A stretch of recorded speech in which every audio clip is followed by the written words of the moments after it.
terkait dengan pasal 21 dengan tersangka sejumlah 4 orang, yang salah satu diantaranya adalah atas nama Marcella Santoso, di mana yang bersangkutan memberikan penjelasan secara sukarela bahwa dirinya pernah terlibat dalam pembuatan beberapa konten negatif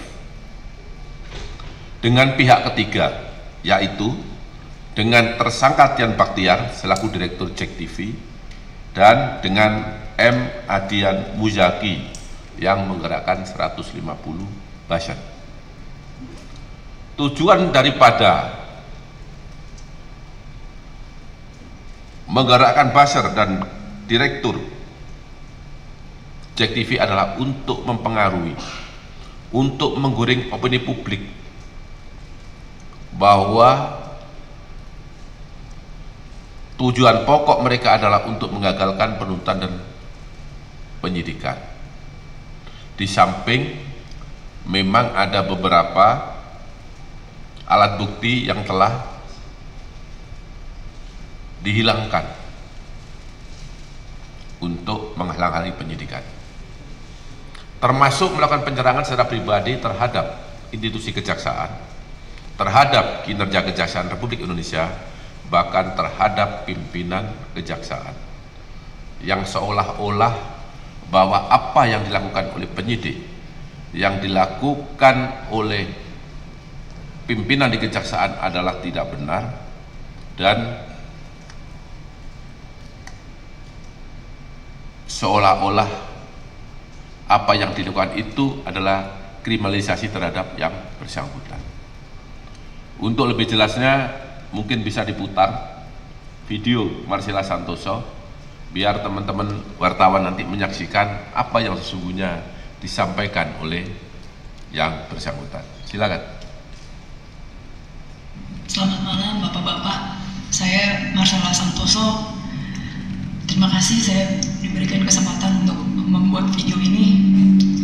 Saya ingin menyampaikan dari hati saya yang paling dalam terkait dengan perkara pasal 21, kasus timah, kasus CPO, dan kasus gula, bahwa saya menyadari di dalam proses penanganan perkara ini terdapat postingan yang sebenarnya sama sekali tidak terkait dengan perkara yang ditangani, antara lain terkait dengan isu kehidupan pribadi Bapak Jaksa Agung, isu Pak Pajapitsus, isu Bapak Dirdik, dan bahkan terdapat juga isu pemerintahan Bapak Presiden Prabowo seperti petisi RUU TNI dan juga Indonesia Gelap. Bahwa saya sangat menyesali dan sangat menyadari bahwa apapun dan bagaimanapun ceritanya, baik itu kelalaian saya tidak mengecek ulang isi konten, ataupun kelalaian dan luputnya saya mengecek dan meneliti kembali dan fokus terhadap apa yang disampaikan, saya menyadari bahwa konten-konten tersebut memberikan rasa sakit bagi pihak-pihak yang terkait dan terdampak. Untuk itu dari hati yang paling dalam saya sampaikan penyesalan, dan saya meminta maaf kepada bapak-bapak dan mungkin pihak lain yang terkait dan terdampak, bahwa saya sejujurnya tidak pernah merasa ada ketidaksukaan atau kebencian secara pribadi, baik dengan institusi ataupun dengan pemerintahan ataupun dengan personal.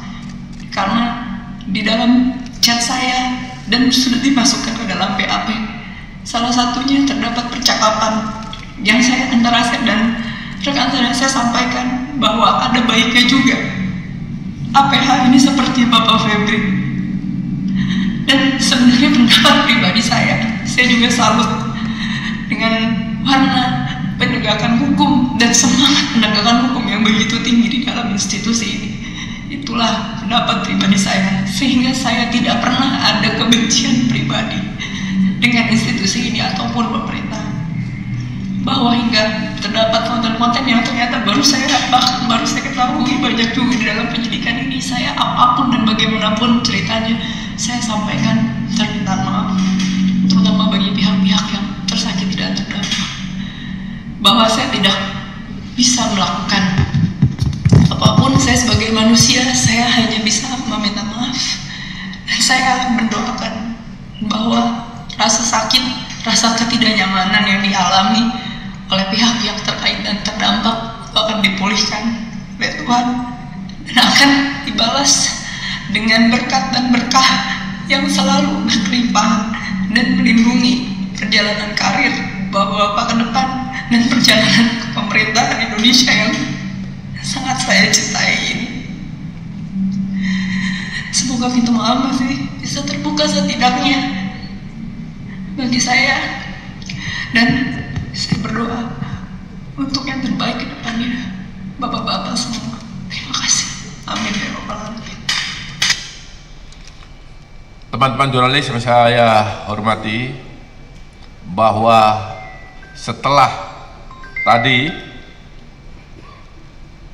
teman-teman menyaksikan semuanya menjadi terang benderang bahwa apa yang selama ini disampaikan terkait konten-konten negatif yang ditujukan kepada institusi Kejaksaan Agung Republik Indonesia, terhadap Jaksa Agung, terhadap Jampitsus, terhadap Direktur Penyidikan, bahkan terhadap institusi lain yang telah disebut tadi adalah tidak benar.